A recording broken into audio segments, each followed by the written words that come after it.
दोस्तों नमस्कार। आज हम पढ़ेंगे कूट रचना और इससे संबंधित जो चैप्टर है ये सेक्शन 463 से 477 ए तक, जो नोट्स बनाने के लिए खासतौर पर उपयोगी है, क्योंकि बाकी समझाने के लिहाज से मैंने दूसरा वीडियो डाल दिया है, वो देख सकते हैं आप। तो अब देखते हैं सेक्शन 463। सेक्शन 463 में परिभाषा दी गई है कूट रचना की। कूट रचना क्या है? मतलब जो कोई किसी मिथ्या दस्तावेज या मिथ्या इलेक्ट्रॉनिक अभिलेख अथवा दस्तावेज या फिर इलेक्ट्रॉनिक अभिलेख के किसी भाग को इस आशय से रचता है कि लोक को या फिर किसी व्यक्ति को नुकसान या क्षतिकारित की जाए या किसी दावे या हक का समर्थन किया जाए या कोई विविचित संविदा की जाए या इस आशय से रचता है कि कपट करे या फिर कपट किया जा सके, तो वो क्या है? कूट रचना करता है। ये तो होगी इसकी परिभाषा। तो जैसे बड़ी परिभाषा है तो इसके इसके इंग्रेडिएंट्स हम देखना जरूरी होता है। तो इसके आवश्यक तत्व क्या क्या है वो देखते हैं। तो इसमें क्या है, मुख्य आवश्यक तत्व पहला क्या है, इसमें कोई झूठा दस्तावेज या फिर इलेक्ट्रॉनिक दस्तावेज या उसके किसी भाग की रचना होनी जरूरी है। दूसरा है, इसमें ऐसी रचना किस लिए कर रहा है कि किसी व्यक्ति को हानि या फिर क्षति करने के आशय से कर रहा है वो। तीसरा है इसमें कि किसी हक या दावे का समर्थन करने के आशय से वो ऐसी कूट रचना करता है। और चौथा है इसमें किसी से कोई संपत्ति अलग की जा सके या वो अपना दावा प्रस्तुत कर सके या फिर किसी से छल करे या फिर छल किया जा सके, तो वो क्या है? कूट रचना के अंतर्गत आता है। कूट रचना यानी कि फोर्जरी। फोर्जरी मतलब टू कॉपी समथिंग इलीगली, मतलब कोई इलीगल कोई किसी चीज की कॉपी करना। और इलीगली की परिभाषा सेक्शन 43 आईपीसी में दी हुई है, देख सकते हैं आप। अब आते हैं सेक्शन 464। तो सेक्शन 464 में परिभाषा दी है मिथ्या दस्तावेज की। जब तक हम मिथ्या दस्तावेज नहीं पढ़ेंगे कूट रचना पूरी नहीं होती, क्योंकि कूट रचना की परिभाषा में मिथ्या दस्तावेज शब्द का प्रयोग होता है।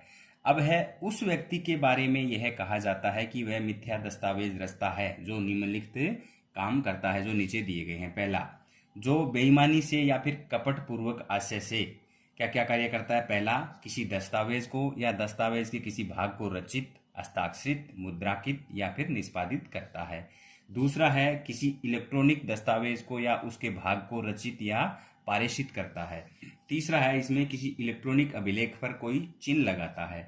और चौथा है, इसमें दस्तावेज के निष्पादन का या ऐसे व्यक्ति का या इलेक्ट्रॉनिक चिन्ह की अधिपरिमाणिकता का दोहन करने वाला कोई चिन्ह लगाता है। इसको कई कई जैसे इसमें शब्द हार्ड है, तो इसके क्या है, इंग्लिश वर्जन अगर हम देख लेंगे तो बड़ी आसानी से समझ में आ जाता है। जैसे इसका इंग्लिश वर्जन पहले का देखें तो क्या है, मैक साइन सील और एग्जीक्यूट ए डॉक्यूमेंट और ए पार्ट। बड़ी सिंपल सी भाषा में समझ में आ जाएगा। दूसरा इसमें मैक्स और ट्रांसमिट, मतलब बनाए और उसे ट्रांसमिट करे।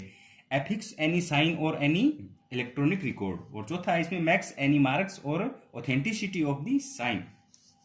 इसका एग्जाम्पल देखते हैं। एग्जाम्पल कहता है, कोई ऑफिसर का रीडर उसकी मोहर लगाकर उस व्यक्ति के फर्जी साइन कर देता है और ऑफिसर को इसके बारे में पता नहीं है, तो वो क्या है, मिथ्या दस्तावेज के अंतर्गत आता है। या मोहर या हस्ताक्षर ऐसे लगवाता है कि उस व्यक्ति को पता ही नहीं चले, तो वो इसके अंतर्गत आएगा।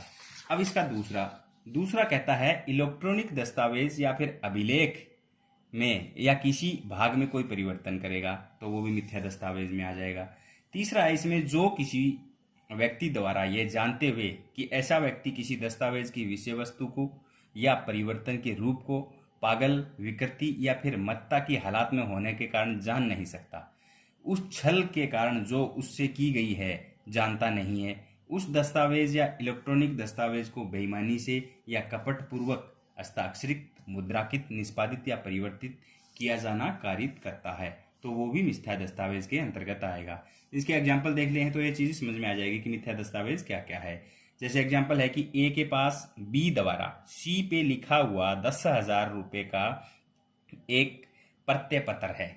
सी से कपट करने के लिए ए क्या है, 10,000 में एक शून्य और बढ़ा देता है और उस 10,000 को क्या है, 1,00,000 बना देता है, और कि सी विश्वास कर ले कि ये पत्र ऐसा ही लिखा हुआ है। ए यहाँ क्या कर रहा है, ये कूट रचना कर रहा है। दूसरा एग्जाम्पल देखें तो राजू नौकर ने अपने मालिक की चेकबुक से चेक चुराकर अपने मालिक के जाली हस्ताक्षर करके बैंक से पैसे निकाल लेता है। तो इसके अंदर भी जैसे क्या कौन कौन सी सेक्शन अप्लाई हो जाएगी वो भी देख लेना साथ में, कि इसके अंदर राजू जो नौकर है वो चोरी कर रहा है तो वो सेक्शन 381 के अंदर ऑफेंस हो जाएगा। 419 क्या है, सेक्शन 419 कहती है कि छल करने के आशय से किसी प्रकार की कूट रचना करेगा तो वो 400 सेक्शन 19 भी लग जाएगी। 420 मतलब किसी को पैसे निकालने के लिए उत्प्रेरित करेगा तो सेक्शन 420 चीटिंग वाली भी लग जाती है। सेक्शन 467, 68 और 71 जो संबंधित है कि किसी भी मूल्यवान प्रतिभूति को उसको असली के रूप में प्रयोग कर रहा है या उसके अंदर कोई परिवर्तन कर रहा है तो वो सेक्शन 20 के साथ अप्लाई हो जाएगी। तो इसके अंदर क्या है, ये सेक्शन 6 की 6 सेक्शन अप्लाई होगी। अगला एग्जाम्पल है, डी की विल में ये शब्द अंतर्निष्ठ है कि मैं निर्देश करता हूं कि मेरी शेष संपत्ति ए, बी और सी में बराबर बांट दी जाए। ए इस आशय से कि समस्त संपत्ति ए और बी को मिल जाए, सी का नाम हटा देता है। ए क्या कर रहा है, कूट रचना कर रहा है। एक एग्जाम्पल और देखते हैं। तो ये है कि कै अपनी वसीयत ख से लिखवाता है।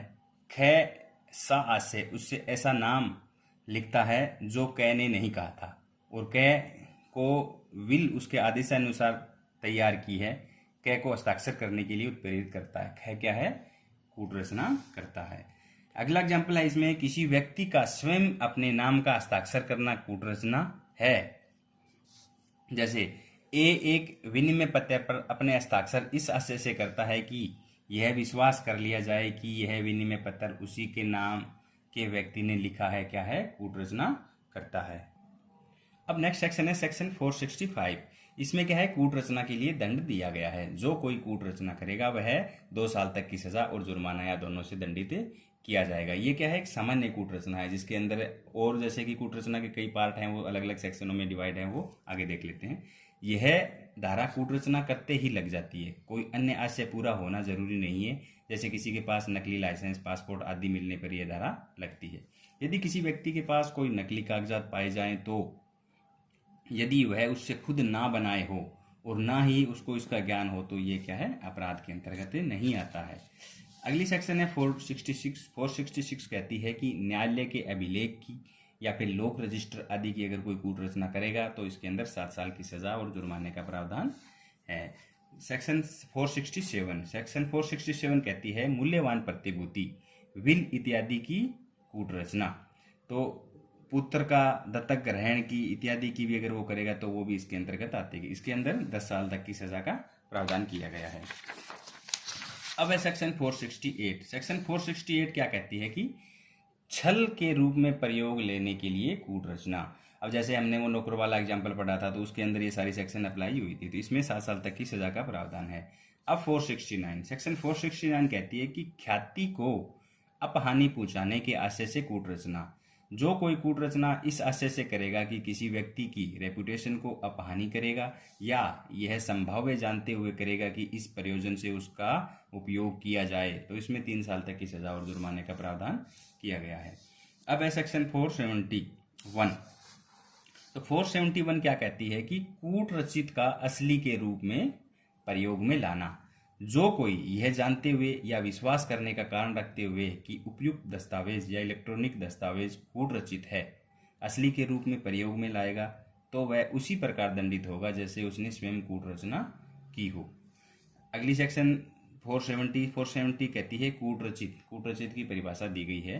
तो कूट रचित की परिभाषा क्या है कि वह मिथ्या दस्तावेज या इलेक्ट्रॉनिक अभिलेख जिसकी पूर्णतः या भागतः कूट रचना की गई है, कूट रचित है। मतलब उसके अंदर थोड़ी बहुत भी अगर कुछ हेरफेर किया गया तो वो कूट रचित के अंतर्गत आएगा। अब है सेक्शन 472। तो सेक्शन 472 क्या कहती है कि धारा 467 के अधीन दंडनीय कूट रचना करने के आशय से कूटकृत मुद्रा आदि बनाना या फिर कब्जे में रखना। इसके अंदर क्या कहेगा, जैसे कि हमने पहले इसमें ये ध्यान होना चाहिए कि 467 क्या कहती है। तो 467 कहती है कि मूल्यवान प्रतिभूति आदि की कूट रचना करना, मतलब वो काम करने के लिए जो मुद्रा वगैरह है वो कब्जे में रखेगा। तो सेक्शन 472 भी साथ में अप्लाई हो जाएगी। इसमें आजीवन कारावास और 10 साल तक की सजा का प्रावधान है। अब है सेक्शन 473। सेक्शन 473 कहती है कि अन्यथा दंडनीय कूट रचना करने के आशय से कूटकृत मुद्रा आदि का बनाना या कब्जे में रखना। मतलब जो सेक्शन 467(1) को छोड़ के इससे अलग जो भी है सारे, उसकी अगर मुद्रा वगैरह कब्जे में रखेगा तो सेक्शन 473 अप्लाई होगी। इसमें 7 साल तक की सजा का प्रावधान किया गया है। अब है सेक्शन 474। सेक्शन 474 कहती है कि धारा 467 या 466 में दर्शाए गए दस्तावेजों को यह जानते हुए कि वो कूटरचित है उसको असल के रूप में प्रयोग में लाने के लिए अपने पास रखना। तो इसमें अगर 66 और 67 दोनों के हैं, उनको कब्जे में रख रहा है असली के रूप में प्रयोग लेने के लिए, तो सज़ा दोनों में अलग अलग है। अगर 466 वाले डॉक्यूमेंट्स को कब्जे में रखा है तो उसमें 7 साल तक की सज़ा का प्रावधान है, और अगर 467 वाला अगर डॉक्यूमेंट है तो उसमें क्या है, आजीवन कारावास 10 साल और जुर्माने का प्रावधान किया गया है। अब है सेक्शन 475। तो सेक्शन 475 क्या कहती है कि धारा 466 में वर्णित दस्तावेजों के अधिप्रमाणीकरण के लिए उपयोग में लाई जाने वाली अभिलक्षणा या चिन्ह की कूटकृति बनाना या कब्जे में रखना। मतलब इसके अंदर क्या है कि अगर जैसे 467 में मूल्यवान प्रतिभूति के बारे में बता रखा है, तो मूल्यवान प्रतिभूति को तैयार करने के लिए कोई भी उसके ऑथेंटिसिटी वाली जो चीज़ है उसको अगर कब्जे में रखता है तो इसमें आजीवन कारावास और 10 साल की सजा का प्रावधान किया गया है। अब है सेक्शन 476। 476 कहती है कि धारा 467 से भिन्न दस्तावेज, मतलब अब 467 से जो मामला बच गया वो सारा का सारा क्या है, फिर 476 में चला जाएगा। इसमें 7 साल की सजा का प्रावधान किया गया है। अब है सेक्शन 477। 477 क्या कहती है कि विल, दत्तक ग्रहण, प्राधिकार पत्र या मूल्यवान प्रतिभूति को कपटपूर्वक रद्द, नष्ट आदि करना। मतलब जो कोई कपटपूर्वक या बेईमानी से लोग को या किसी व्यक्ति को नुकसान या क्षति कारित करने के आशय से किसी ऐसे दस्तावेज को जो विल, दत्तक ग्रहण, प्राधिकार पत्र या मूल्यवान प्रतिभूति हो या होना तात्पर्य हो, रद्द, नष्ट या विरूपित करेगा या प्रयत्न करेगा या छिपाएगा या छिपाने का प्रयत्न करेगा, तो ये सारे काम करेगा या रिष्टि करेगा तो उसमें आजीवन कारावास और 7 साल तक की सजा और जुर्माने का प्रावधान किया गया है। अब है सेक्शन 477A। सेक्शन 477A क्या कहती है, लेखा का मिथ्याकरण, यानी कि जो कोई लिपिक, ऑफिसर या सेवक होते हुए या नियोजित होते हुए या कार्य करते हुए किसी मूल्यवान प्रतिभूति या लेखा को नियोजक या नियोजक की ओर से कब्जे में लिया गया हो, जानबूझकर कपट करने के आशय से नष्ट, परिवर्तित, विकृत या मिथ्याकरण करेगा या दुष्प्रेरण करेगा या किसी तात्विक विशेष का लोप करेगा या परिवर्तन करेगा, तो इसमें 7 साल तक की सजा का प्रावधान है। इसमें मतलब गवर्नमेंट सर्वेंट वगैरह वो आते हैं। तो दोस्तों ये अपना चैप्टर है सेक्शन 463 से लेकर 477A। खासतौर पे नोट्स बनाने के लिए आज से इतना है।